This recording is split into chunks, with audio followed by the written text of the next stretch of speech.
नमस्कार, मी चंदू भैया। काल अक्कलकुवामध्ये शिवसेनेचा आदिवासी मेळावा होता आणि त्या मेळाव्यामध्ये मी भाषण करत असताना मी जे बोललो नाही ते दुर्दैवानं माझ्या तोंडात टाकण्यात आलं आणि त्याच्यावरून आज काही संघटना माझा निषेध करतात आहे असं मला कळलं। कारण मी तर भोपाळमध्ये आलेलो आहे, परंतु माझी विनंती आहे की मी आदिवासी समाजाच्या साठीच सर्वप्रथम मुख्यमंत्र्यांकडे जाणारा मी, किरसिंग वसावे आणि विजयसिंग पराडगे आम्ही 3 लोकप्रतिनिधी होतो की आदिवासीच्या आरक्षणामधून कोणालाही आरक्षण देऊ नका।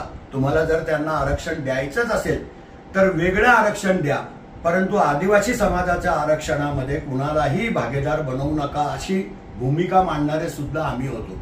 कोणी माणूस समाजाच्या विरोधात बोलत नाही। मी बोललो ते लोकशाहीच्या भाषेतून बोललो ते पद्माकर दादाला बोललो आणि पद्माकर दादाला बोलत असताना हे सांगितलं की पद्माकर दादा माझे मित्र आहेत, पण तरी सुद्धा जर 3 पक्षाचं सरकार आहे, पद्माकर दादा सुद्धा भारतीय जनता पक्षामध्ये आहे, 3 पक्षाचं सरकार आहे, कुठल्याही योजनेचं क्रेडिट घेताना 3ही पक्ष क्रेडिट घेतात आणि मग पद्माकर दादाला जर बोलायचं असेल तर त्यांच्या पक्षावर त्यांनी बोलायला पाहिजे होतं किंवा त्यांच्या नेतृत्वाला जाब विचारायला पाहिजे होता। त्यांनी दुर्दैवानं मुख्यमंत्र्याच्या विरुद्ध जे नाही बोलायला पाहिजे किंवा एकेरी भाषेमध्ये मुख्यमंत्र्याचा उल्लेख केला, खालच्या दर्जाची भाषा मुख्यमंत्र्याच्या विरुद्ध वापरली, म्हणून लोकशाहीच्या भाषेमधून मी त्यांना सांगितलं की आम्ही तुम्हाला रस्त्यावर जाब विचारू आणि ही लोकशाहीची भाषा आहे, ही काही गुंडगिरीची भाषा नाही।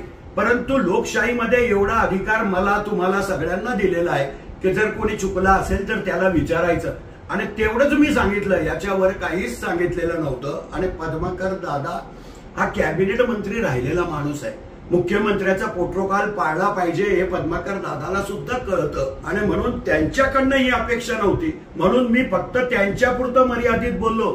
समाजाच्या विरुद्ध कोणी बी माणूस बोलू शकत नाही हे मलाही कळतं, कोणता बी समाज असो तो, कारण नंदुरबार जिल्हा तर आदिवासी बहुल जिल्हा आहे।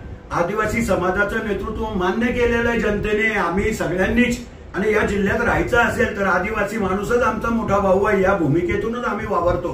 पण दुर्दैवानं काही मंडळी स्वतःच्या राजकीय स्वार्थासाठी त्या भाषणाचा कुठंतरी गैरअर्थ लावतात आहे आणि निषेध करतात आहे। माझी त्यांनाही विनंती आहे, राजकारणाच्या खूप जागा आहेत, खूप ठिकाणी आपण राजकारण करू शकतो। आम्ही 50 वर्षापासून आदिवासी समाजाची सेवा करतोय, आम्हाला कोणाच्या प्रमाणपत्राची गरज नाही, पण आम्ही इमानदारीने, तुम्ही अजूनही 50 वर्षापासूनच्या म्हाताऱ्यापासून तर आजपर्यंतच्या तरुणांना विचारून घ्या की रघुवंशी परिवार सुद्धा आदिवासीची सेवा करण्यामध्ये या जिल्ह्यामध्ये अग्रेसर परिवार आहे।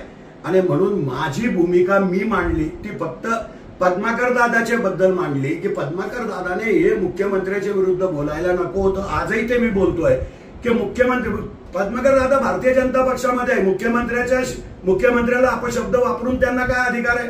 त्यांनी त्यांच्या पक्षाच्या नेत्यांच्या बद्दल बोलावं किंवा त्यांना जाब विचारावा, मुख्यमंत्र्याच्या बद्दल आदरने बोलावं, एवढीच माझी अपेक्षा होती आणि त्याच भावनेतून मी बोललो। रस्त्यावर जाब विचारू ही तर लोकशाहीची भाषा आहे, या देशामध्ये प्रत्येक माणूस म्हणतो की आम्ही विचारू। रस्त्यावरच नेत्यांना थांबवतात, विचारतात की तुम्ही असं बोलले का, तुम्ही असं केलं का, तुम्ही आम्हाला मदत करणार का? हे लोकशाहीचे संकेत आहे आणि लोकशाहीच्या व्यतिरिक्त मी काहीही बोललो नाही। कृपा करून जास्त माझा निषेध बी करू नका, मला मोठं करू नका। तुम्ही जेवढा माझा निषेध कराल तेवढा मी मोठा होईल असं मला वाटतं आणि म्हणून निषेध विषेधच्या भानगडीत पडू नका। जे झालं ते कालपुरतं मर्यादित होतं, आदिवासी समाजासाठी नव्हतं, फक्त मुख्यमंत्र्यांच्या बद्दल पद्माकर दादांनी केलेल्या वक्तव्याबद्दल होतं। आदिवासी समाजाच्या साठी कायम झटणारे आम्ही आहोत आणि भविष्यामध्ये सुद्धा आदिवासी बांधवांच्या हितासाठी झटणारे आम्हीच राहू, एवढं वचन तुम्हाला देतो आणि थांबतो। धन्यवाद। जय हिंद, जय महाराष्ट्र।